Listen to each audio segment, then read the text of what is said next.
नमस्कार दोस्तों, आज हम जानने की कोशिश करेंगे कि भारत को चीन से ज़्यादा खतरा है या पाकिस्तान से। तो भारत को चीन से ज़्यादा खतरा है, ना कि पाकिस्तान से। इसके कई कारण हैं, जैसे कि पाकिस्तान के साथ भारत की सैन्य शक्ति की तुलना में भारी अंतर है।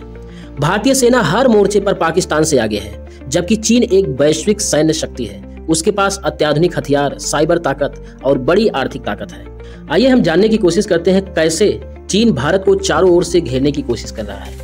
बीते कुछ वर्षों में चीन ने जिस प्रकार से अपने पड़ोसी देशों में सैन्य, आर्थिक और रणनीतिक प्रभाव बढ़ाया है, वह केवल सामान्य विस्तारवाद नहीं बल्कि एक सोची समझी रणनीति का हिस्सा है। भारत के लिए यह खतरा केवल सीमा तक सीमित नहीं है, बल्कि चारों दिशाओं से आ रहा है। उत्तर से लेकर समुद्र के रास्ते दक्षिण तक। आइए हम जानते हैं कि चीन की इस चतुरंगी घेराबंदी की पूरी कहानी कैसी है।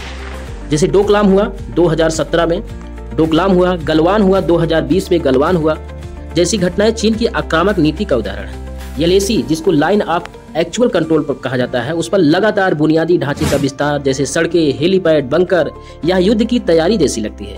अरुणाचल प्रदेश को चीन बार बार दक्षिण तिब्बत कहकर भारत की संप्रभुता को चुनौती देता है। और पश्चिम में जब हम देखते हैं कि चीन पाकिस्तान आर्थिक गलियारा CPEC जिसको बोलते हैं, जो कि ग्वादर पोर्ट तक जाता है। चीन से ग्वादर पोर्ट, जो कि पाक अधिकृत कश्मीर से होते हुए ग्वादर पोर्ट तक जाता है। यह भारत की क्षेत्रीय अखंडता को चुनौती है। पाकिस्तान को हथियार, मिसाइल, तकनीकी और परमाणु सहायता देने वाला यह चीन ही मुख्य देश है। यह गठजोड़ भारत के पश्चिमी मोर्चे पर दोहरा प्रभाव बनाता है। इसके अतिरिक्त जब हम पूर्वी दिशा में देखते हैं, म्यांमार है और ये बांग्लादेश है।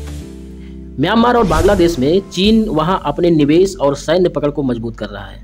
बांग्लादेश में जो चिटगांव बंदरगाह है और इंफ्रास्ट्रक्चर प्रोजेक्ट के जरिए चीन ने अपनी मौजूदगी बढ़ाई है। इसी क्षेत्र में सिलीगुड़ी है।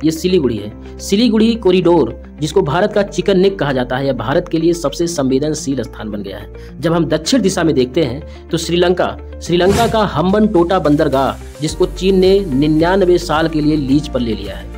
मालदीव में देखते हैं, मालदीव, सेशेल्स और मॉरिशस में भी चीन निवेश और सैन्य समझौते कर रहा है। यह भारत की समुद्री सुरक्षा के लिए सीधा खतरा है।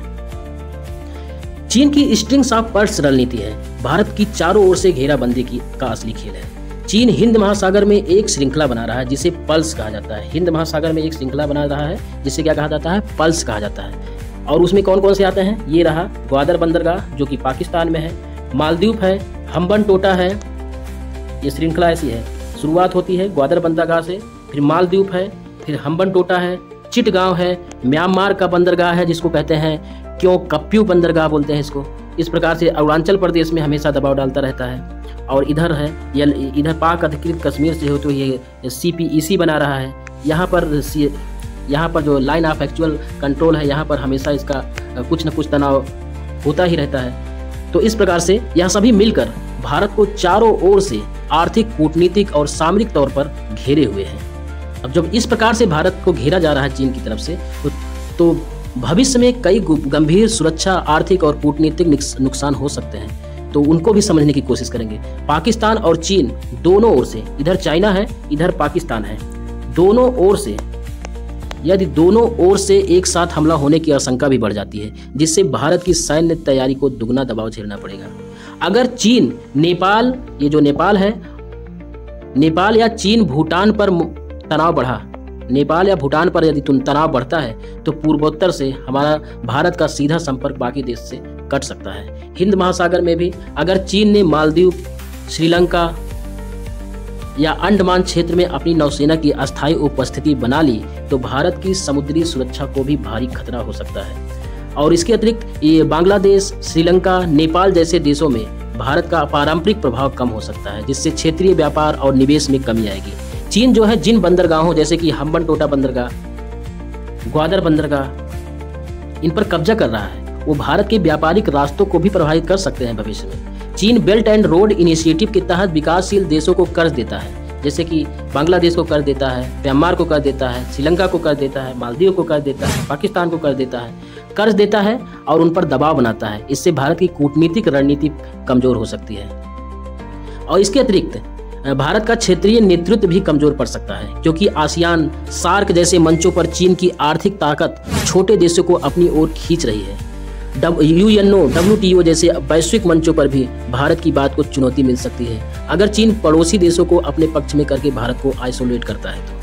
इसके अतिरिक्त चीन की टेक कंपनियां पहले भी भारतीय यूजर्स का डेटा चुराने के आरोपों में रही है। भविष्य में यह खतरनाक स्तर तक जा सकता है। अगर चीन की कंपनियों को भारत के तकनीकी बुनियादी ढांचे में प्रवेश मिलता है तो डेटा और राष्ट्रीय सुरक्षा जोखिम बढ़ सकते हैं। तो चीन की इस प्रकार से जो चारों ओर से घेराबंदी एक दीर्घकालिक रणनीति है, जिसका उद्देश्य सिर्फ भारत को डराना नहीं बल्कि क्षेत्रीय प्रभुत्व स्थापित करना है।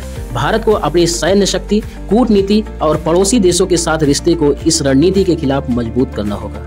तो हम अगले वीडियो में जानेंगे कि भारत इसके विरोध में क्या कर रहा है। तो हम अगले वीडियो में मिलते हैं, तब तक के लिए जय हिंद, जय भारत।